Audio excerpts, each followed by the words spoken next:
माननीय मुख्यमंत्री पधार चुके हैं और इस कॉन्क्लेव का विषय है destination UP emerging hub for AI in India. Uttar Pradesh जिस प्रकार आर्टिफिशियल इंटेलिजेंस के क्षेत्र में आगे बढ़ रहा है उस पर आयोजित ये सत्र। और सबसे पहले मैं अनुरोध करूंगा उत्तर प्रदेश के माननीय विज्ञान एवं प्रौद्योगिकी मंत्री श्री योगेंद्र उपाध्याय जी से कृपया माननीय मुख्यमंत्री महोदय का स्वागत सत्कार करें। और हम सब तालियां बजाकर माननीय मुख्यमंत्री महोदय का, जो इतने सहृदय हैं कि दूसरी बार इस जीबीसी में चलकर आए हैं, उनका सम्मान हो रहा है। यह उत्तर प्रदेश का सम्मान हो रहा है। माननीय मुख्यमंत्री महोदय, पिछले 7 वर्षों में उत्तर प्रदेश में विकास की रफ्तार कई गुना बढ़ चुकी है। मजबूत इंफ्रास्ट्रक्चर से लेकर बेहतर कानून व्यवस्था, उत्तर प्रदेश में व्यापार के लिए एक सकारात्मक वातावरण तैयार हुआ है। अब मैं अनुरोध कर रहा हूं उत्तर प्रदेश के आईआईडीसी श्री मनोज कुमार सिंह जी से, कृपया कंटेक्स्ट सेटिंग के लिए पधारें। माननीय आईआईडीसी महोदय। नमस्कार माननीय मुख्यमंत्री जी, माननीय आईटी मंत्री जी, माननीय मंत्री जी कोऑर्डिनेशन डिपार्टमेंट, सभागार में उपस्थित सभी सम्मानित अतिथिगण, साथियों, आर्टिफिशियल इंटेलिजेंस के ऊपर जो आज ये कार्यक्रम हो रहा है, इसकी नींव रखी गई लगभग 1 महीने पहले, जब माननीय मुख्यमंत्री जी ने पहली बार वर्ल्ड इकोनॉमिक फोरम डावोस में उत्तर प्रदेश का एक टीम भेजा और वहाँ पर जाकर ये पता चला कि लगभग आधे से ज़्यादा जो वहाँ पे वर्कशॉप और सेमिनार थे वो आर्टिफिशियल इंटेलिजेंस के ऊपर ही थे। आपने देखा होगा पिछले साल जितनी कंपनियों ने पैसा ज़्यादा अर्जित किया है, उन सब के पीछे एक ही ताकत थी, वो आर्टिफिशियल इंटेलिजेंस की थी। कुछ लोग ये कह रहे हैं कि ये आविष्कार उतना बड़ा है जितना स्टीम इंजन का खोज है। कुछ लोग इसको 4th इंडस्ट्रियल रिवॉल्यूशन का भी दर्जा दे रहे हैं। साथियों, ये आर्टिफिशियल इंटेलिजेंस हर क्षेत्र में, कृषि से लेकर मेडिकल से लेकर हर क्षेत्र में इसका बहुत ही ऑल परवेसिव इम्पैक्ट होने वाला है। और मैं आपको एक बात बताना चाहूँगा, पहले कार्यक्रम में डावोस के अल्टमैन जो ओपन एआई के ओनर हैं वो, और बहुत बड़ी पैनल थी, उसमें एक पैनलिस्ट ने ये कहा कि 2 शब्द होते हैं, एक कंप्लीट, एक फिनिश। दोनों में क्या अंतर है बहुत से लोग नहीं समझते हैं, लेकिन मैं बहुत क्लियर हूँ कि जो लोग एआई के साथ कदम से कदम मिलाकर नहीं चलेंगे, they will be completely finished. ये लोगों के सोच है एआई के बारे में। उसी क्रम में आज का ये वर्कशॉप आपके सामने है। मैं एक बार फिर आप सबका इस कार्यक्रम में स्वागत करता हूँ। धन्यवाद। बहुत बहुत धन्यवाद आईआईडीसी महोदय। और अब मैं अत्यंत विनम्रता के साथ उत्तर प्रदेश सरकार के कैबिनेट मंत्री श्री योगेंद्र कुमार उपाध्याय जी को उनके उद्बोधन के लिए आमंत्रित करता हूं। माननीय मंत्री महोदय, कृपया अपने उद्बोधन के लिए पधारें और करतल ध्वनि के साथ स्वागत करें माननीय मंत्री महोदय का।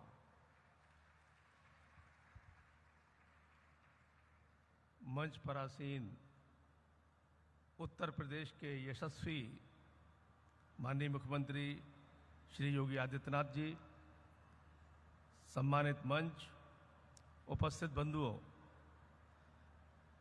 वर्तमान में हमारे देश की उन्नति में सूचना प्रौद्योगिकी एक महत्वपूर्ण भूमिका निभा रही है।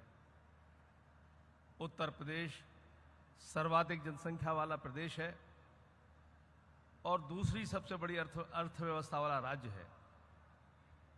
आगामी 5 वर्षों में प्रदेश को $1 ट्रिलियन की अर्थव्यवस्था बनाने का लक्ष्य लेकर और हम सबको उसका नेतृत्व देकर माननीय मुख्यमंत्री जी इस यात्रा को द्रुत गति की ओर ले जा रहे हैं।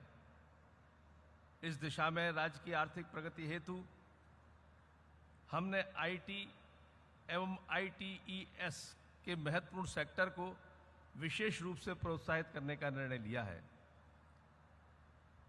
आईटी एंड आईटीईएस सेक्टर में आर्टिफिशियल इंटेलिजेंस ग्रोथ इंजन बनकर उभरा है।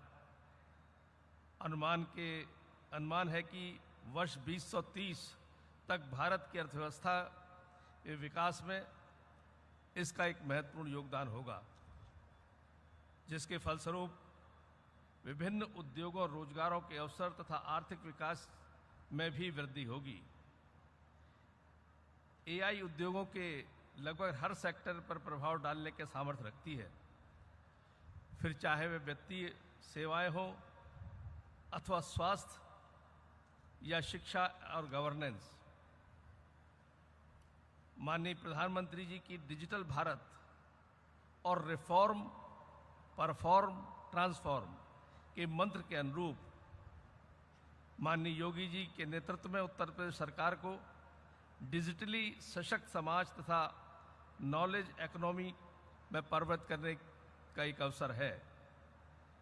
एआई के संदर्भ में माननीय प्रधानमंत्री जी के विजन के अनुसार make AI in India and make AI work for India, Bharat में एआई विकसित की जाए तथा भारत के विकास हेतु एआई का उपयोग किया जाए के अनुकरण के लिए हम कटिबद्ध हैं। देश में एआई के उपयोग का नेतृत्व करने के लक्ष्य को प्रतिबिंबित करते हुए उत्तर प्रदेश सरकार लखनऊ में देश की पहली एआई सिटी विकसित करने की योजना बना रही है, जिसमें हमारे माननीय मुख्यमंत्री जी का विशेष योगदान और आशीर्वाद है। इस उद्देश्य से लखनऊ एयरपोर्ट के समीप 40 एकड़ लैंड पार्सल को एआई सिटी के निर्माण करने के लिए संभावित स्थल के रूप में चिन्हित किया गया है। एआई के विकास हेतु उत्तर प्रदेश में अनुकूल एवं जीवंत इकोसिस्टम विद्यमान भी है। बिजनेस इकोसिस्टम हेतु सुशासन के फलस्वरूप उत्तर प्रदेश की कुछ प्रमुख उपलब्धियां हैं। गुड गवर्नेंस इंडेक्स 2021 में प्रथम रैंक, एक्सपोर्ट प्रिपेयर्डनेस इंडेक्स में द्वितीय rank, ease of doing business ranking 2022 achiever state और लीड्स रैंकिंग 2023 में अचीवर। ये उपलब्धि है हमारी सरकार सहयोग अनुसंधान तथा समग्र क्रियान्वयन से पूरे देश में सर्वसमावेशी अभिनव तथा सामाजिक रूप से प्रभावशाली योजनाओं में एआई की क्षमताओं का उपयोग करने तथा उन्नति, दक्षता तथा समाज के हर वर्ग को समावेश करते हुए नए युग की शुरुआत एवं राज्य को $1 ट्रिलियन अर्थव्यवस्था बनाने के विजन को साकार करने के लिए प्रतिबद्ध है। धन्यवाद। बहुत बहुत धन्यवाद माननीय मंत्री महोदय। In today's conclave we have galaxy of experts who have contributed much in the field of artificial intelligence. Please allow me to cordially invite Mr. Daniel Naif, Head of Innovation and Entrepreneurship, ETH AI Zurich. Mr. Daniel, please. And I will also request all the key speakers to kindly address us within 2 to 3 minutes. Thank you so much. Namaste. It's a very pleasure to be here at the ETH AI Center. As we already heard, we only had 4 weeks ago the pleasure as well to meet a delegation from Uttar Pradesh at the World Economic Forum in Davos, and have since picked up the discussions on how we can work together. The ETH AI Center does cutting-edge research, but also brings that research into fruition through innovation via collaborations with industry and startups.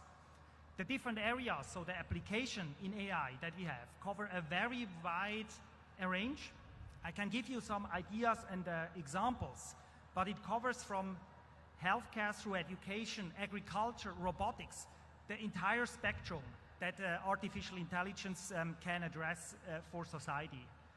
In an example of healthcare, we work together with a local hospital where we have created a physical copy of an operations room where surgeons can train using AI and AR, VR systems to improve the education of the surgeons of tomorrow, to reduce the training time, but also to apply that later in a real-time surgical room.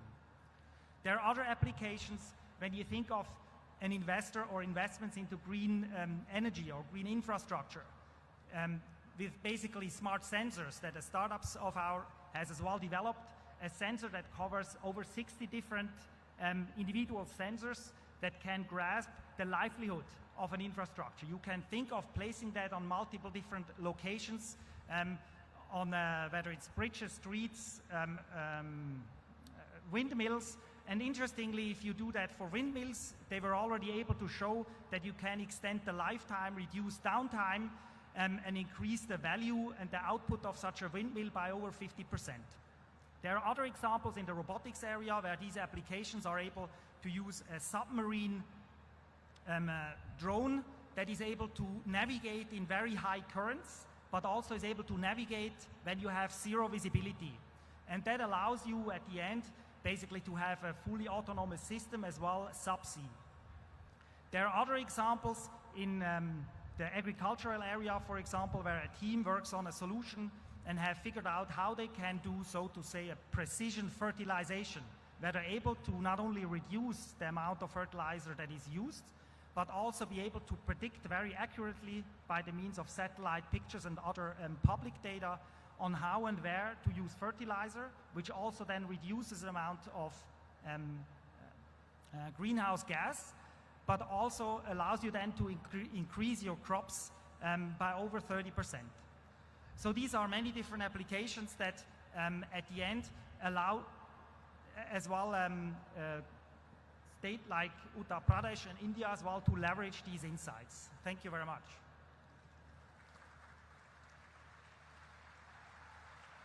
Thank you so much, Mr. Daniel, for keeping well in time. बहुत बहुत धन्यवाद from bottom of my heart.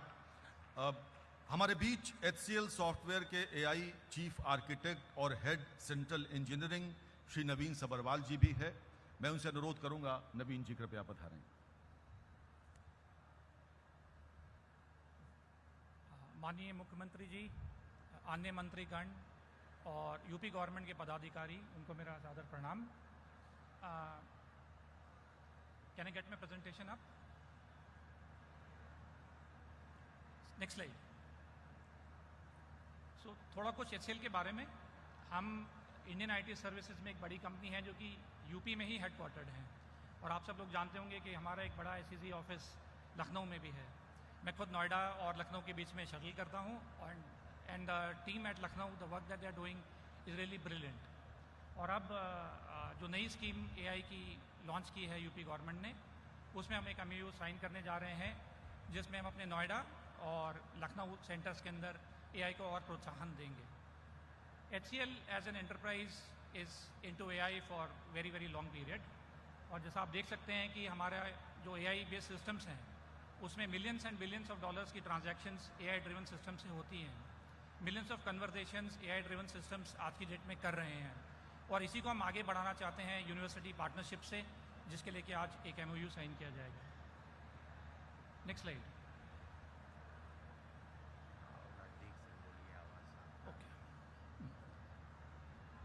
ये slide दिखाती है कि human evolution को कितने millions of years लगे. और अब मैं नेक्स्ट स्लाइड पे जाऊंगा, जिसमें आपको दिखेगा कि सिर्फ 75 साल में जो हमने अचीव किया है कंप्यूटिंग और AI की दुनिया में, वो अनप्रेसिडेंटेड है. आप लोग यूज़ कर रहे होंगे आज की डेट में जन AI और अदर AI सिस्टम्स, और फील कर रहे होंगे कि क्या चेंजेस हो रहे हैं AI के फील्ड में. पिछले 3 साल के अंदर ही ऐसी ऐसी कई चीज़ें AI में हुई हैं जो कि लोगों ने सोची नहीं थी, और सोचा था कि ये 2040 या 2050 में हम अचीव कर पाएंगे, लेकिन वो सब चीज़ें इन 3 या 4 वर्षों में अचीव की गई हैं. Next slide. जैसा कि बताया गया कि AI एक थ्रेट नहीं है. AI को हमें यूज़ करना है, उसके साथ मिलकर हमें काम करना है और कोलैबोरेट करना है. So AI and human collaboration is the way forward for all of us, and in this direction the steps that are being taken by UP government are commendable, and I think they will help in achieving the end objective of a $1 trillion economy that UP government is wanting to achieve. Thank you. Thanks a lot. आप तालियां जोर से बजा नहीं रहे, मैं समझ नहीं पा रहा क्यों नहीं बजा रहे हैं. इतनी बड़ी बड़ी कंपनीज उत्तर प्रदेश में AI को लेकर आ रही हैं. हम सबका भविष्य उज्जवल है. और इसी क्रम में अब मैं बुला रहा हूं सुश्री हिमानी अग्रवाल को, जो कंट्री हेड है अज्यूर माइक्रोसॉफ्ट. जोरदार तालियों के साथ स्वागत करिए. नारी शक्ति हिमानी अग्रवाल. आदरणीय मुख्यमंत्री जी, मंत्रिमंडल के माननीय सदस्य, leaders of the bureaucracy and all the guest, आप सबको मेरा हार्दिक अभिनंदन। मैं शुरू करूंगी। मैं यूपी की बेटी हूं और जिस यूपी में मेरा जन्म हुआ था और जो आज का यूपी है, पिछले 7 साल में what a difference it has made, and it's all because of माननीय चीफ मिनिस्टर जी आपकी लीडरशिप का। और मेरे लिए ये बहुत गर्व की बात है कि इस मंच से मैं आप सभी से ये बात कर रही हूँ, अपने विचार शेयर कर रही हूँ कि एआई कैसे विकसित भारत और विकसित उत्तर प्रदेश के विजन को एक्सेलरेट करने और मुख्यमंत्री जी के $1 ट्रिलियन इकोनॉमी के मिशन को प्राप्त करने में एक प्रमुख कैटलिस्ट बन सकता है। Can I just put up my slides as well, please? Thank you. And the North Star for that has been set by Honorable Prime Minister and his vision to create a digital inclusive India powered by technology, enabling transparency, efficiency and public participation. Propelled by Chief Minister Yogi ji in UP to drive economic growth by giving life to ideas, as we heard from him yesterday, with skill, speed and scale, with initiatives like putting the farmers first, infrastructure for new UP, harnessing Yuva Shakti, development for all, and social inclusion. As everybody has spoken about, we are in a time where we are at the cusp of technological transformation. AI will revolutionize every aspect of our lives, agriculture to healthcare to education to public services and governance. It's actually changing the world, and it is changing India as well. It will change UP by enhancing quality of lives of citizens in UP. मैं आज आपके साथ 4 major sectors के कुछ examples share करना चाहती हूँ: agriculture, health care, people reform and skilling. So let's just start with the first one, which is agriculture. How next slide talks about that generative AI can actually solve some of the hardest problems facing agriculture, be it irrigation issues, weed and insect control, unpredictable weather, harvest planning, selling it in mandis in the hands of the right people, right time and right price. Solving these problems with AI will lead to sustainable development and inclusive growth. And that's what our endeavor with our projects like FarmVibes.ai to achieve data-driven agriculture. If we can map the soil moisture, soil temperature, soil nutrients, it can actually enable precision agriculture, which will give us better yield, reducing the costs, and better for the environment. तो सबसे पहले देखते हैं Microsoft research ने किस प्रकार मेटी के साथ पार्टनरशिप में भाषिनी को क्रिएट किया है, and how is it solving the schemes, the government schemes to be available to every farmer at the grass root. Can we play the video please?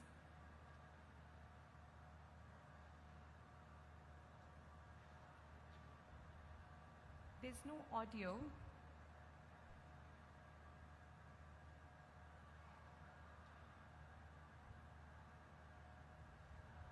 Okay, I will not waste time.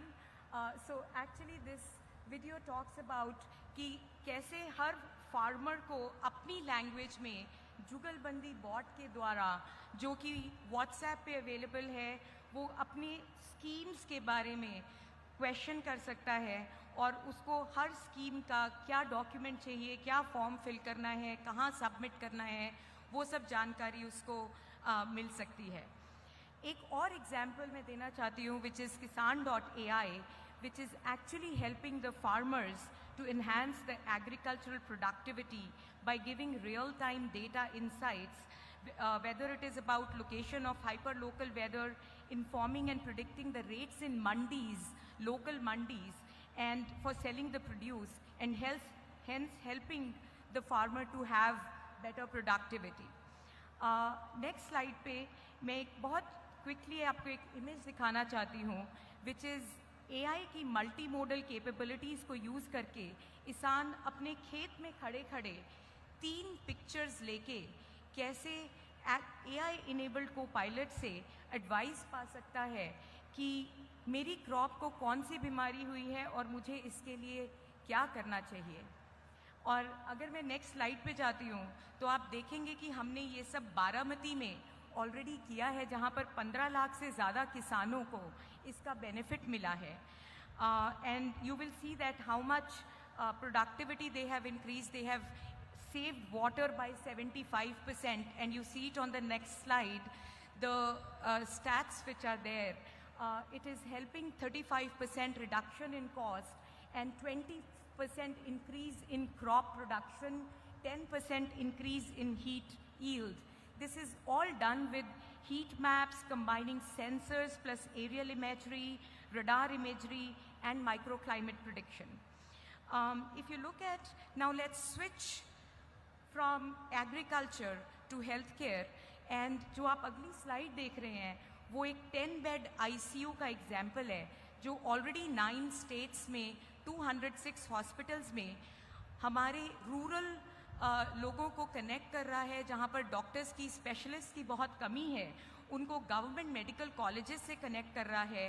And AI is actually helping them in transcribing without typing, voice chat interface to guide nurses on correct ICU protocols, AI-based summarization module, capture the clinical data and suggest differential diagnosis.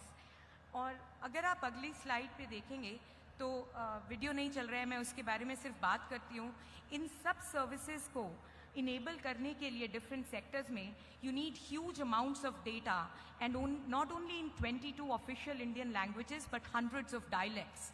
The story is about Karya.ai, which not only provides data cooperative but also provides economic opportunities for rural Indians. Just उस data samples को collect करने के लिए वो minimum wages से 20x ज़्यादा हम उनको वेजेस मिलते हैं, और जब भी वो डेटा सेट आगे यूज़ होता है, सेल होता है, तो उसकी रॉयल्टी मिलती है. इससे बहुत सारी रूरल विमेन का upliftment and disadvantaged people, it gives a pathway out of poverty. And the last thing that I want to talk about today is skilling, which is on the next slide. This is a huge opportunity to be a global leader in AI for us. And जैसे कि UP government Noida में एक COE centre of excellence AI के लिए set कर रही है, उसके लिए 3 चीज़ें जो हम कर रहे हैं, विच इज़ AI Odyssey. हमने पिछले 1 महीने में 1 लाख डेवलपर्स को AI पे स्किल किया है. हमारा कमिटमेंट है 250,000 government officers and essential knowledge of generative AI being provided to them, and 2 million लोगों को हम Tier 2 और Tier 3 cities में enable करेंगे AI पे. And to summarize, we have a unique opportunity right now to leverage the power of AI under the leadership and guidance of Honorable Chief Minister. We can visualize the future of Viksit Uttar Pradesh, where every citizen in UP state will be benefited, and we will achieve 1 trillion vision into reality. That future is now, and that time to act is now. And we as Microsoft are fully committed to work with all of you to be your trusted partner. Dhanyavad. Himani जी बहुत बहुत धन्यवाद. और अब समय है booklet की launch का. IELTS की मदद से destination UP opportunities in AI booklet प्रकाशित की गई है. मैं माननीय मुख्यमंत्री महोदय से और अन्य मंचासीन गणमान्य अतिथियों से अनुरोध करूंगा, कृपया इस बुकलेट को विमोचित करें, लॉन्च करें इस बुकलेट को, जिसमें उत्तर प्रदेश में AI के क्षेत्र में क्या अवसर हैं, ये बुकलेट उस विवरण को दर्शाती है. ये एक क्षण है ऐतिहासिक उत्तर प्रदेश के इतिहास में. इन्वेस्टमेंट्स की बात हो रही है, आर्टिफिशियल इंटेलिजेंस की बात हो रही है. उत्तर प्रदेश के युवाओं को बेहतर रोजगार देने के लिए यहां पर AI सेंटर्स स्थापित किए जाने की प्रक्रिया चल रही है. और इस संबंध में आज उत्तर प्रदेश सरकार और 3 बड़े कॉरपोरेट्स के बीच में MOUs का एक्सचेंज किया जाना है. उत्तर प्रदेश सरकार की ओर से IIDC सर, और सबसे पहले माइक्रोसॉफ्ट कॉरपोरेशन की ओर से मैं आवाज दे रहा हूं अभिषेक बोस कृपया मंच पर पधारें। अभिषेक बोस माइक्रोसॉफ्ट कॉरपोरेशन के और उत्तर प्रदेश सरकार के मध्य मेमोरेंडम ऑफ अंडरस्टैंडिंग ये एक्सचेंज किया जाएगा। एमओयू का एक्सचेंज तेजी के साथ पधारें मंच पर और उसके पश्चात HCL सॉफ्टवेयर के ध्रुव कोहली जी तैयार रहें, अपने स्थान पर तैयार रहें। कृपया इसके बाद आपको आना है। तालियां बजाएं, उत्तर प्रदेश का भविष्य बदलने की दिशा में अग्रसर है। अभिषेक बोस माइक्रोसॉफ्ट कॉरपोरेशन और उत्तर प्रदेश सरकार के बीच एमओयू की अदला बदली माननीय मुख्यमंत्री महोदय के उपस्थिति में हो रही है। और अब HCL सॉफ्टवेयर के ध्रुव कोहली कृपया मंच पर पधारें। मंच और प्रथम पंक्ति के बीच फासला काफी लंबा है। मंच पर आ रहे हैं ध्रुव कोहली जो HCL सॉफ्टवेयर के हैं। उन ध्रुव कोहली यानी HCL के साथ उत्तर प्रदेश सरकार का AI सेंटर स्थापित करने का MOU एक्सचेंज IIDC सर के साथ होने वाला है। कुछ लोग तालियां बजा रहे हैं, कुछ नाखुश लगते हैं। क्या आप सब खुश नहीं हैं? वाधवानी AI के शेखर सुब्रमण्यम कृपया मंच पर आएं। वाधवानी AI के शेखर सुब्रमण्यम मेरी आवाज सुन रहे हो तो कृपया मंच पर आ जाएं। शेखर सुब्रमण्यम जी, मुस्कुराता हुआ चेहरा। वाधवानी AI के शेखर सुब्रमण्यम और उत्तर प्रदेश सरकार के बीच MOU की अदला बदली। उत्तर प्रदेश बदल रहा है, बहुत तेजी के साथ करवट ले रहा है, विकास की ओर लगातार चल रहा है, अग्रसर है बहुत तेजी के साथ। बहुत धन्यवाद आप सभी महानुभावों का। क्या कुछ घट रहा है उत्तर प्रदेश में, AI के क्षेत्र में क्या कुछ नया हो रहा है, ये जानने के लिए एक छोटी सी ऑडियो विजुअल प्रेजेंटेशन। आइए देखते हैं ये film.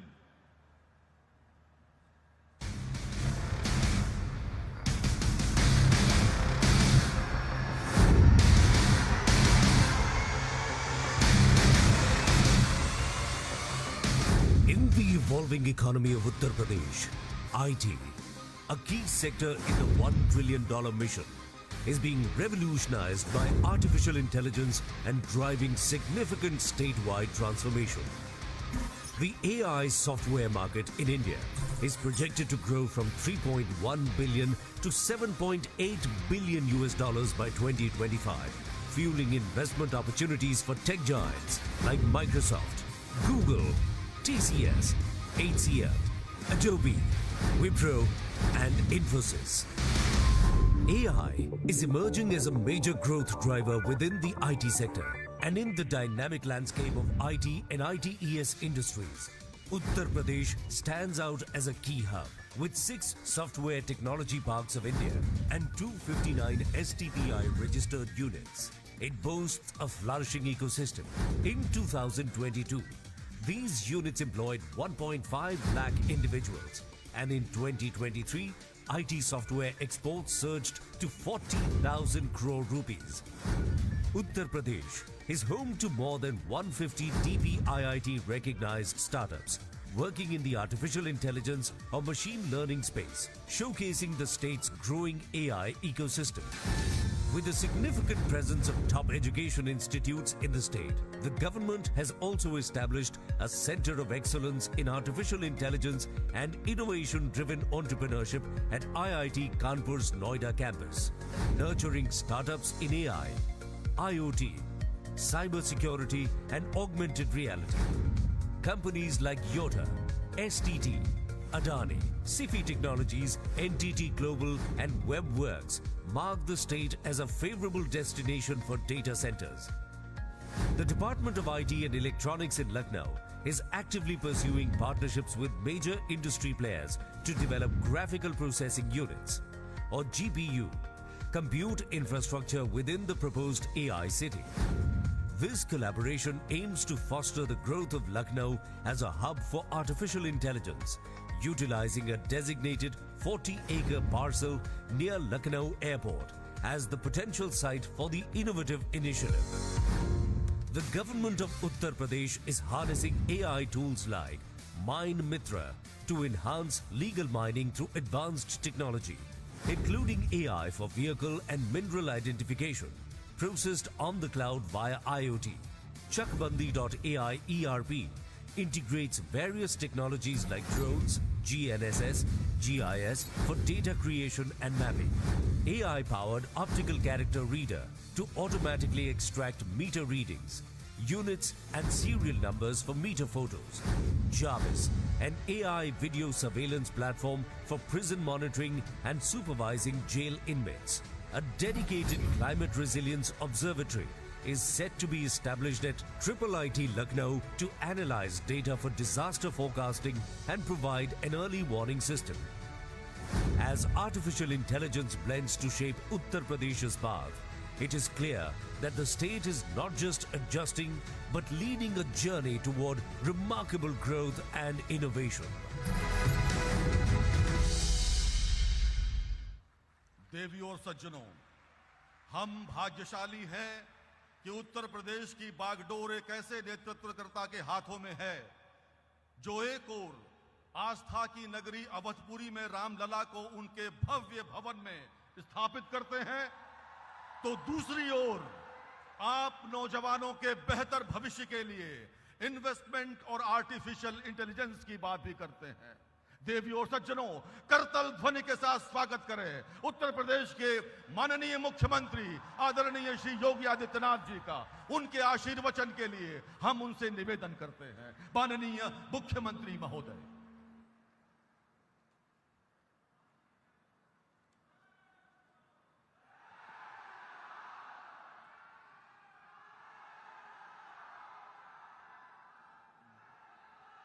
Destination UP, emerging hub for AI in India। कि आज के इस कॉन्क्लेव में उत्तर प्रदेश सरकार में मेरे सहयोगी मंत्री आईटी एंड इलेक्ट्रॉनिक्स विभाग के मंत्री श्री योगेंद्र उपाध्याय जी, प्रदेश के श्रम और सेवायोजन विभाग के मंत्री श्री अनिल राजभर जी, प्रदेश शासन के राज्य मंत्री सजीत पाल जी, मुख्य सचिव श्री दुर्गा शंकर मिश्र जी, अवस्थापना और औद्योगिक विकास के आयुक्त श्री मनोज कुमार सिंह जी, प्रमुख सचिव अवस्थापना एवं औद्योगिक विकास अनिल कुमार सागर जी,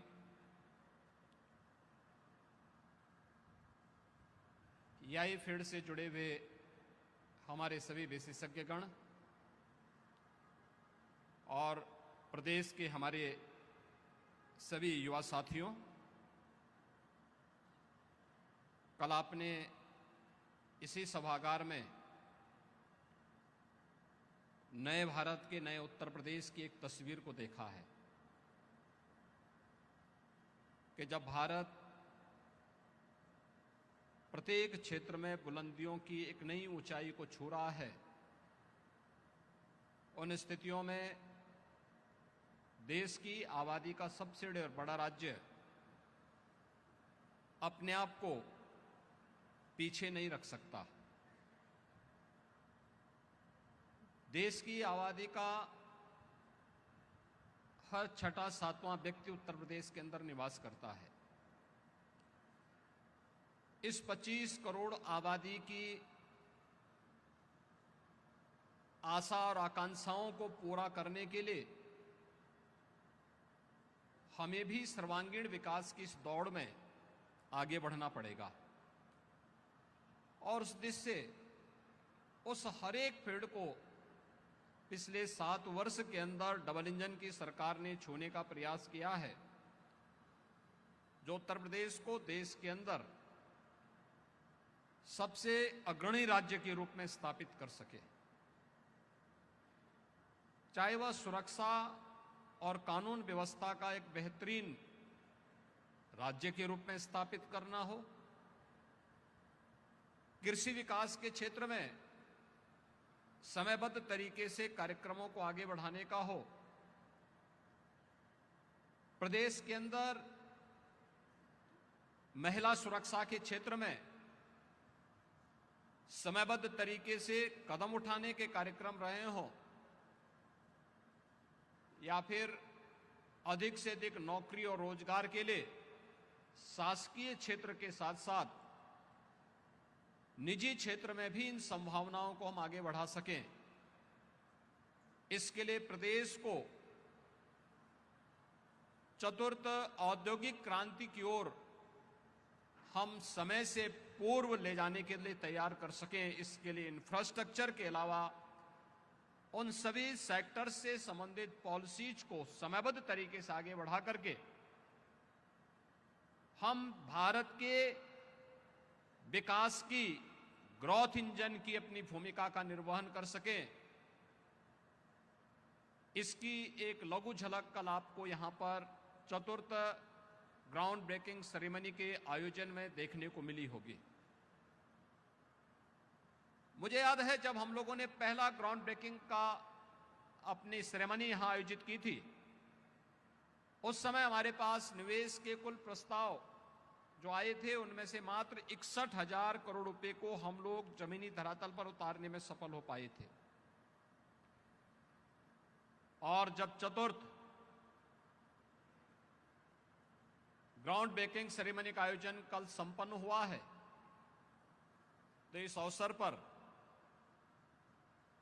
उत्तर प्रदेश ने 10,24,000 करोड़ रुपए से अधिक की परियोजनाओं को जमीनी धरातल पर उतारने के एक बड़े आयोजन को आगे बढ़ाया है। ये 10,24,000 करोड़ 35 लाख युवाओं को सीधे सीधे नौकरी के साथ जोड़ने का एक अभियान है। और इस फील्ड के जो अनंत संभावनाएं हैं, इस क्षेत्र में उन अनंत संभावनाओं को आगे बढ़ाने के लिए उत्तर प्रदेश के इन प्रतिभाशाली युवाओं को उन्हीं के प्रदेश में कार्य देकर के देश के विकास में वे अपना योगदान दे सकें।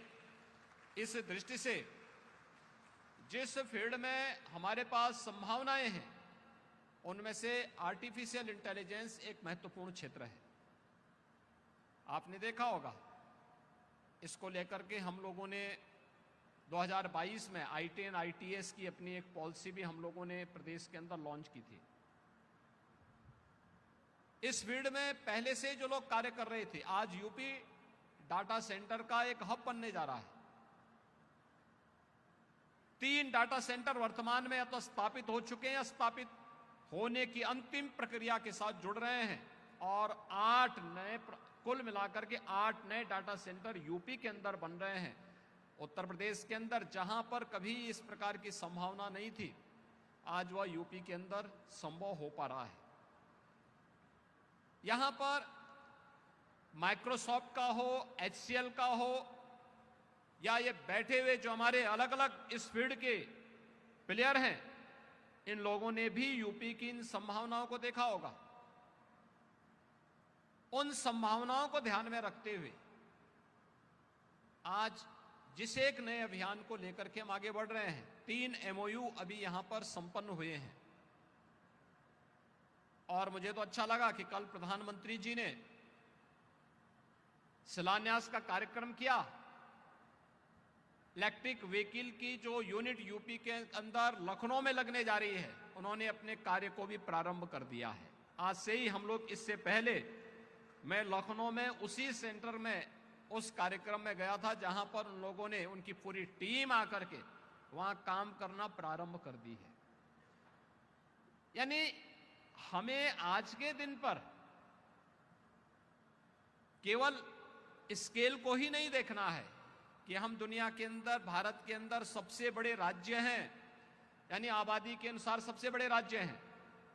हमारे पास स्केल था, उस स्केल को आदरणीय प्रधानमंत्री जी के मार्गदर्शन में स्किल में बदलने के लिए हमारे इंस्टीट्यूशन ने एक अच्छा रोल अदा किया। लेकिन उस स्किल को स्पीड भी चाहिए, और स्पीड के लिए हमें डिजिटाइजेशन को अपनाना ही होगा, और इसमें आर्टिफिशियल इंटेलिजेंस आपकी बहुत बड़ी मदद कर सकता है।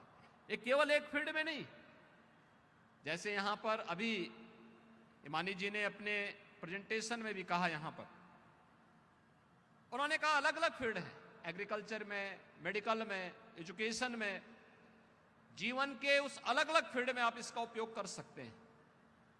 ये तो उपयोग करने वाले पे निर्भर करता है कि वह किस रूप में इसको लेता है। इसके लिए उस प्रकार के सेंटर को बनाना, प्रदेश की राजधानी लखनऊ EI का प्रमुख सेंटर बने, हमारे यूनिवर्सिटी भी इसके केंद्र बन सके, इसके लिए IIM लखनऊ और AKTU के भी यहां पे हमारे युवा आज इस कार्यक्रम में भागीदार बन रहे हैं। और मैं चाहूंगा कि जैसे हम लोगों ने गौतम बुद्ध विश्वविद्यालय ग्रेटर नोएडा को इसका एक केंद्र बनाने की दिशा में एक प्रयास प्रारंभ किया है, वैसे ही हम अलग अलग केंद्रों को अभी से तैयार करके भविष्य की उन संभावनाओं को, जो लाखों नौजवानों के लिए नौकरी उनके घर में, उनके जनपद में उन्हें उपलब्ध कराने की इन संभावनाओं को आगे बढ़ा सकते हैं, वह संभावना हम लोग इसके माध्यम से दे सकते हैं। कार्य को और आसान कर सकते हैं। बहुत आसान हो चुका है, तकनीक का उपयोग करते करके कितना बड़ा कार्य हो सकता है, हम लोगों ने पिछले 7 वर्ष के अंदर देखा है। कैसे सुशासन के लक्ष्य को प्राप्त किया जा सकता है, डिजिटाइजेशन उसमें कैसे बड़ा रोल अदा कर सकता है। हम लोगों ने पिछले 7 वर्ष के अंदर उत्तर प्रदेश के अंदर प्रधानमंत्री जी के मार्गदर्शन में उसे लागू करके उसको एक कॉमन मैन को लाभान्वित होते हुए देखा है। यही उत्तर प्रदेश था, जिस उत्तर प्रदेश में 2016-17 तक लोग भूखों मर रहे थे, यहां पे भूखमरी से मौतें होती थी। आज यही उत्तर प्रदेश है। उत्तर प्रदेश में पब्लिक डिस्ट्रीब्यूशन सिस्टम देश का सबसे सुंदरतम मॉडल खड़ा हो चुका है।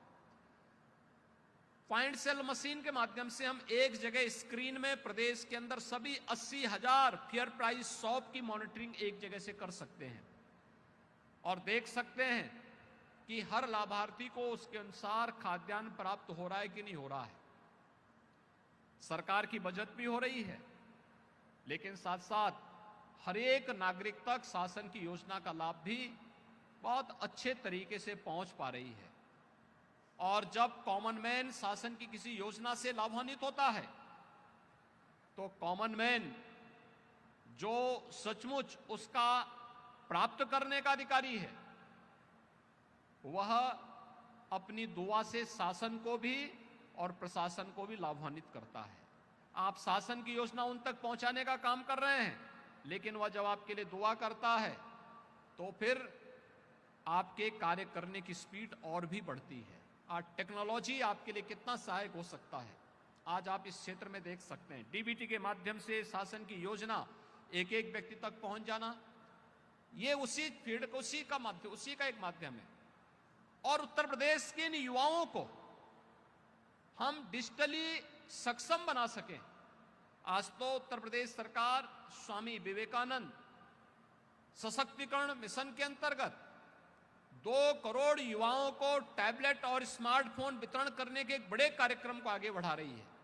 हम लोग अब तक 20 लाख यूथ को यह सुविधा उपलब्ध करवा चुके हैं। शासन की योजनाओं के साथ जोड़ने का कार्यक्रम हमारा चल रहा है। 1 डिस्ट्रिक्ट 1 प्रोडक्ट की योजना, पीएम विश्वकर्मा या विश्वकर्मा श्रम सम्मान की योजना के साथ इस टेक्नोलॉजी को अपना करके कैसे हम इसकी ग्रेडिंग बढ़ा सकते हैं, इसको और भी आगे बढ़ाने की प्रक्रिया का हिस्सा कैसे बना सकते हैं, यह आज देखने की आवश्यकता है।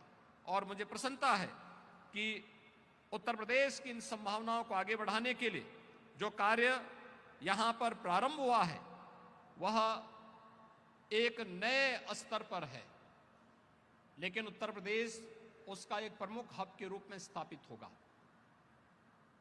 आपने देखा होगा पिछले 7 वर्ष के अंदर उत्तर प्रदेश के अंदर, जिस उत्तर प्रदेश में पहले निवेश कोई नहीं करता था, आज मोबाइल मैन्युफैक्चरिंग का एक सबसे बड़े देश के केंद्र के रूप में उत्तर प्रदेश उभरा है।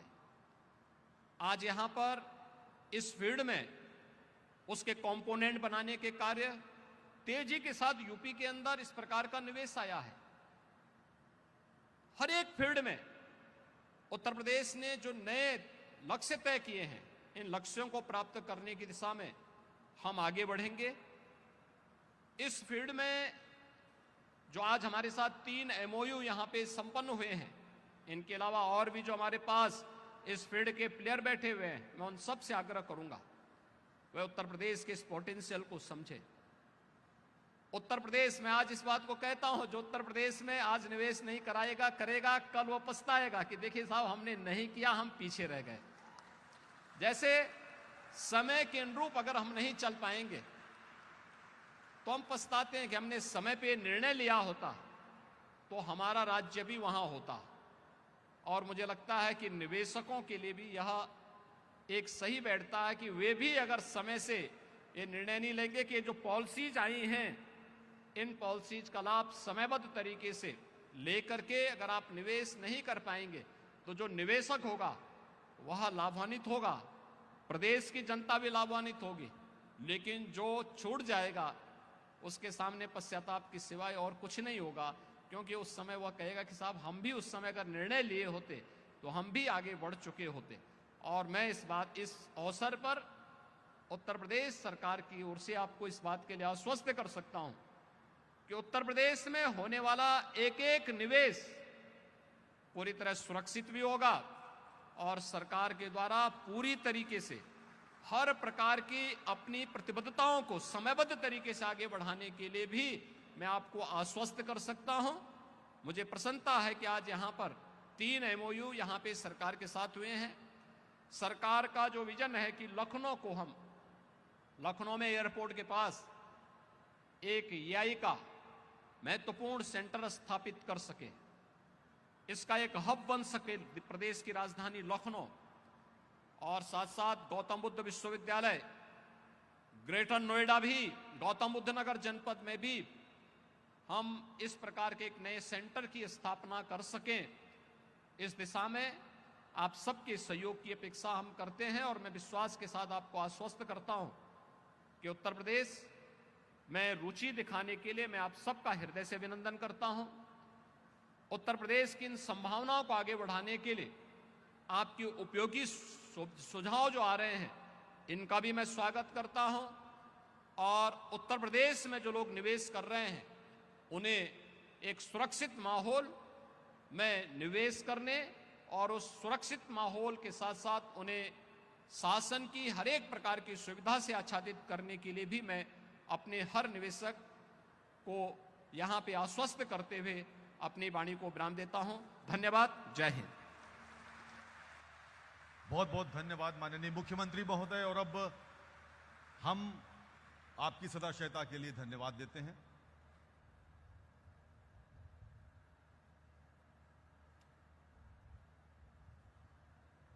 माननीय मुख्यमंत्री महोदय का प्रस्थान हो रहा है। हम आपको हृदय की अतल गहराइयों से धन्यवाद देते हैं कि आपने आज के दोनों सेशंस में हमारा साथ दिया, और आप सभी अतिथियों का बहुत बहुत धन्यवाद। और बस थोड़ी ही देर में यहाँ ऋषिका का प्रोग्राम होने वाला है, तो आप अपने स्थान पर बैठे रहें। जबरदस्त musical performance by Rishika in A short while from now.